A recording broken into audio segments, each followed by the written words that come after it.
Bonjour, moi c'est Camille et aujourd'hui on va visiter le laboratoire du professeur Pedro Herrera à l'Université de Genève. C'est parti!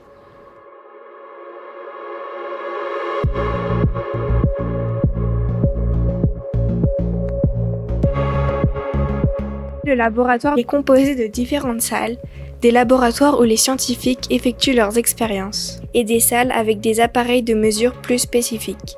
Il y a par exemple une salle de microscopie où les scientifiques peuvent observer des cellules et une salle avec une hotte qui aspire l'air, tout comme celle de nos cuisines.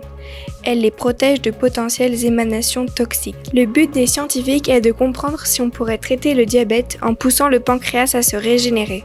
Dans mon laboratoire, nous étudions certaines cellules du pancréas qui normalement ne font pas l'hormone insuline, mais qui ont la capacité étonnante d'apprendre à la faire dans certaines conditions.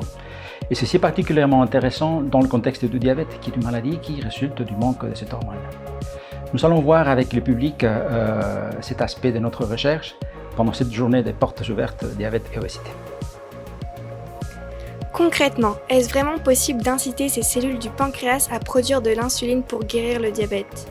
Nous avons découvert cette capacité chez la souris et maintenant nous regardons si cela fonctionne également avec des cellules de pancréas humains en culture. Nous modifions des cellules de pancréas humains afin de les convaincre de produire de l'insuline.